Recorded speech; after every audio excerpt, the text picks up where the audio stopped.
Hey there! Today we're doing something super cool, painting this realistic portrait in a style called tonalism.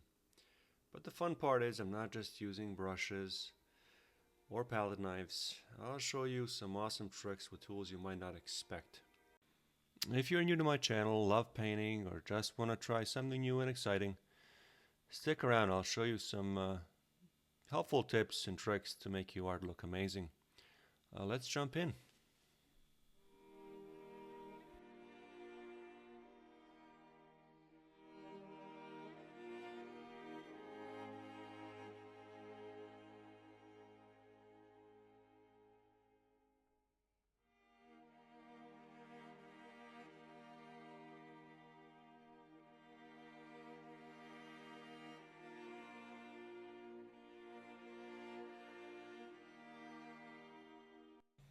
If you are new to my channel, and I suspect a lot of you are, we do a lot of art experimentation here using different subject matter, different tools, and different mark making tools that I've become accustomed to using throughout 20 plus years, 25 years of painting professionally. So it's no different for this portrait. What we are going to be using a lot is, as you can see here, brushes, of course, palette knives to some extent, maybe not in a conventional way, but also squeegee brushes, which I've covered extensively in the previous videos, and a brayer or two. So stick around, you might pick up a trick or two. We are doing this portrait. The goal of this portrait, I should say, is to make it relatively realistic. So if you recall from some of the previous portraits that I've done, I really blur the line of realism versus abstraction. In fact, next week's video will lean more in the abstraction sort of plane versus realistic plane. It'll play a lot more of color and design than making things realistic looking. This week's video, however, is the opposite. My intent was to render as closely this particular subject, which is inspired by a series called The Last of Us. I have to admit I didn't get a chance to watch it. I just saw some of the screenshots. I liked the period piece clothing that they wear in there and the moodiness of some of the scenes. I have to admit the genre itself doesn't really appeal to me, so I don't know how much I'll get to watch any of it, but I thought it was a good starting off point for this week's tonalist portrait. The tonalism movement, which emerged in the late 19th century in America, is kind of characterized by creating mood and atmosphere through subdued tones and limited color palettes, which is our goal for this portrait as well. The goal in this initial drawing stage is to create mood with these gestural high energy marks that are somewhat intuitive, as you can see here.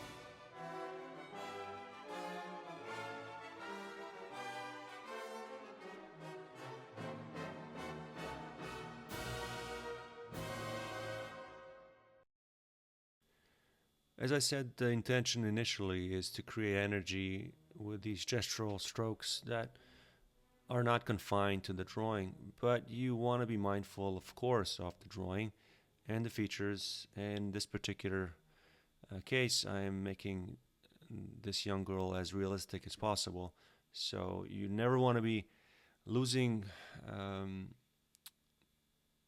losing focus of the underlying drawing. The mark making, however, can sway between your left brain, which is more logical and analytical, and your right brain, which sort of dictates intuition, thoughtfulness, and subjective mark making. Now, as you can see here, I'm using this palette knife as a drawing tool, and I'll be using this brayer now to indicate some color planes, dark tones.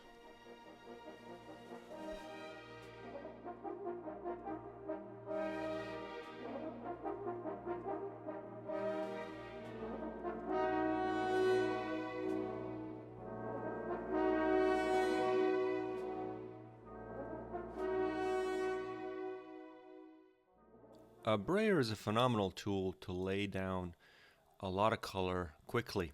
In this case, a lot of the color that I applied to her clothing, to the background, the underpainting color, is somewhat dry, and it just indicates broken color, which I'm after. I want, at this stage of the painting, for things to be somewhat loose and also not very thick, because as you'll see later on when we start molding her face with thicker impasto strokes using a squeegee brush, you want those fundamental layers to be very lean. They should be lean, dynamic, interesting, and multicolored as well. So it's a tonalist painting, but let me show you how I apply the base layer for her face as an example.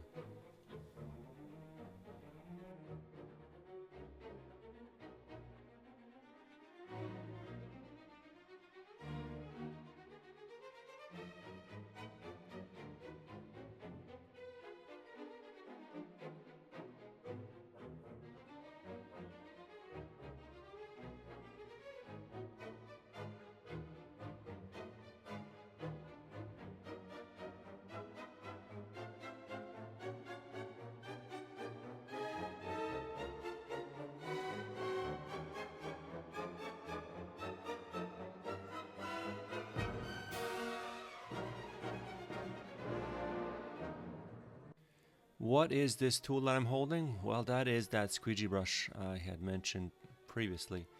There's been a lot of interest from viewers to know what brand this is. I found out that the brand name is Princeton, and they are manufactured in China and imported by a company out of New Jersey. So Princeton is the brand name. You can try to find it at your local supply store. Here in Toronto, I have found a supplier in Toronto that carries them still, but they're becoming harder and harder to find. But what the purpose of them are, and I say them because I've got them in various sizes. This is a smaller brush. As I come up close to her face here, so you can see up close how it looks. The purpose of these brushes, silicone brushes, is multifold really. It allows you to put down what I call notes of color, individual broken color onto your subject, whatever it is that you're painting, and you're able to wipe it off with a rag instantly. So what I have a habit of doing is I jump around a canvas. I don't just work on certain sections. I go from dark tones to light tones to mid-tones all over the place. That's just the way I've done it. Maybe not the best way. I don't know. It's just the way I've done it. And with this particular tool, unlike with a brush, I can just wipe it off with a rag and scoop up or grab a dark tone, put down a dark tone, wipe it off, put down a mid-tone, and so on and so forth, and thus not contaminating your palette or your painting, more importantly.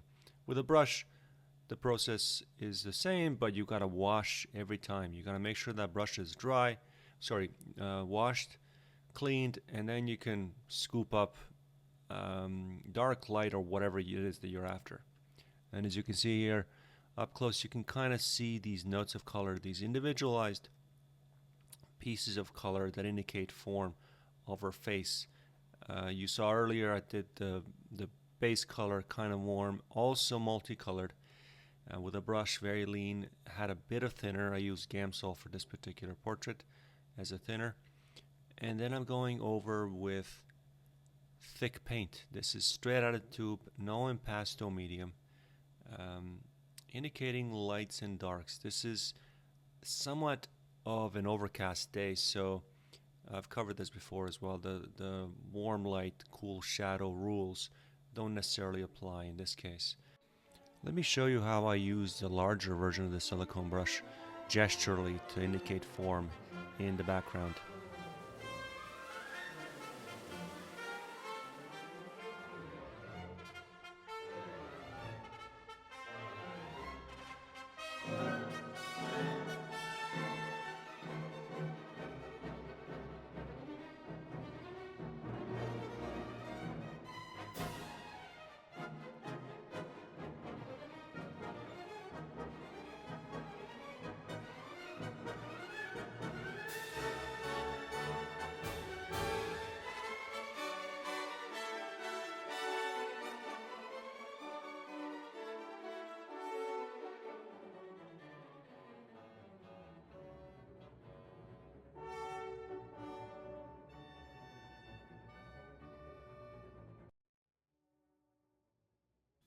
You'll notice that the paint layering process is very similar whether I'm rendering something very abstractly like I am the background there intuitively, or when I'm rendering something much tighter and realistic like her face. You'll see that later on.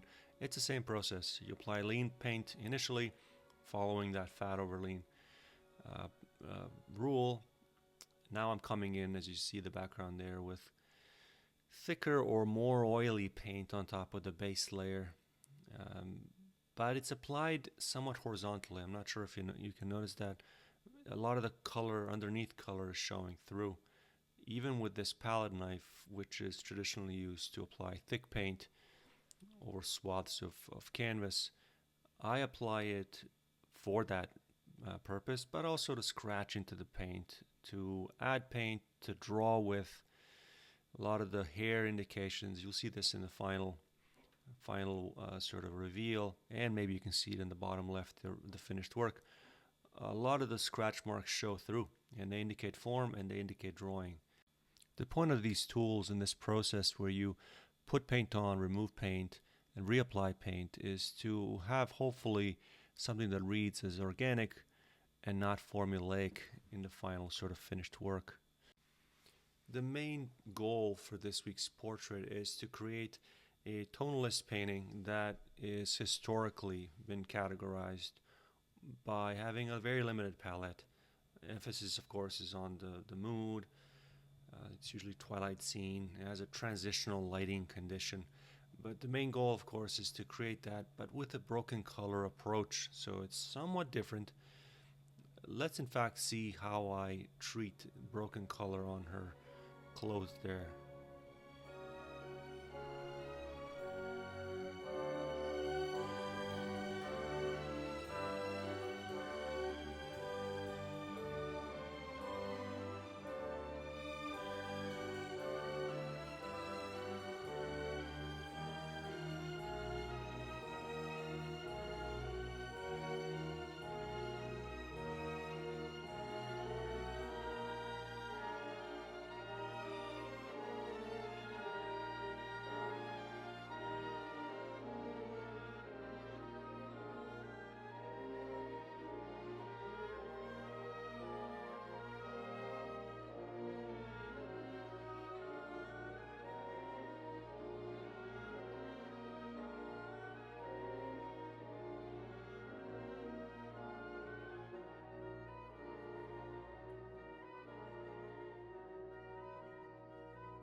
Now, through the magic of editing, I didn't want to have you sit through me rendering that background sky. You can now see these individual notes of color and how they create a prism, almost like a mosaic when they placed beside one another, where you apply these notes being mindful of the color values. So the background obviously is cool. It's a cool blue, but if you look up close, you can see yellows, a little bit of greens, and variants of blues and grays that the eye sort of optically unifies as one surface, but from up close it's just a kaleidoscope of individual small squares that I used for her face as well as her clothing, so the sweater's being rendered in that way as well.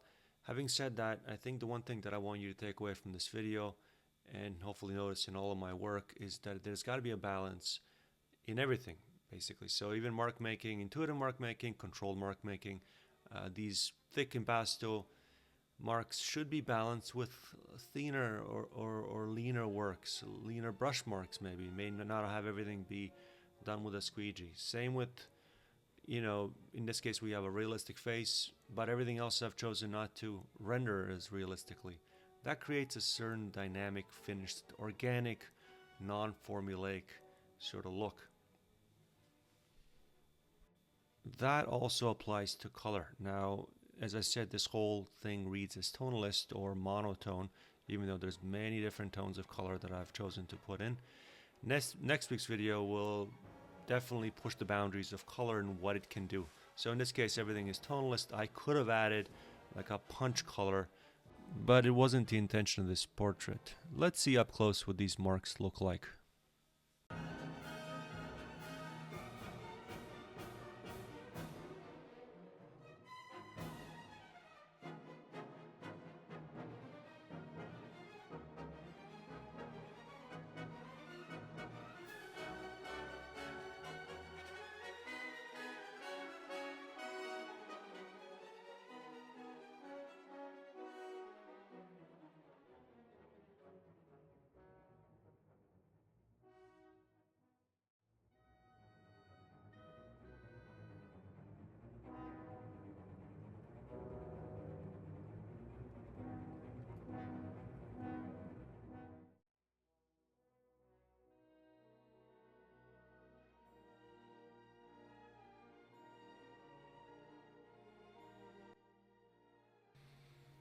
Now we're starting to paint.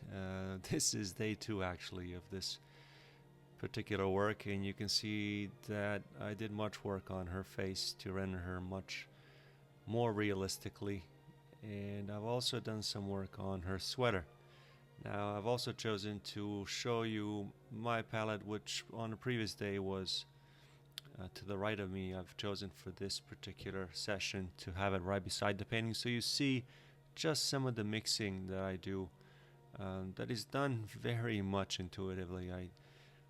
I have it laid out based on some warm color, cool color principles. I'll link a video down below that goes into depth as to how I arrange my colors, but needless to say, I dab everything. I'm all over the place with regards to the canvas, much the same way as I am with the palette. A little bit of this color, a little bit of that color, and something comes out of that. I mean, now I'm working on the background.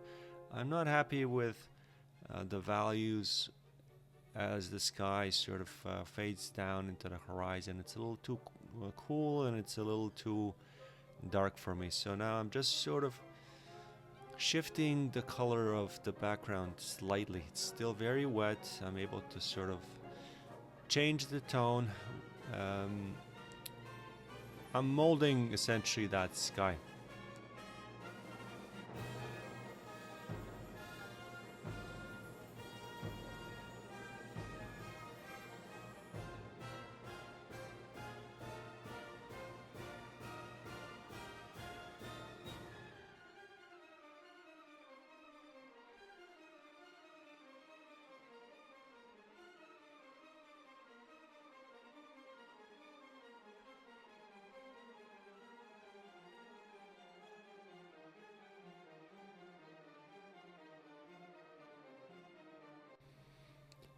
As I move in even closer for you to be able to see some of these brush marks as I'm defining that brush in the background, hopefully I've been able to achieve this tonalist effect of this painting through a slightly different approach. It still has, you know, this spiritual and introspection characteristic. Certain tranquility and silence is present in all tonalist works, and hopefully it translates also in my work here.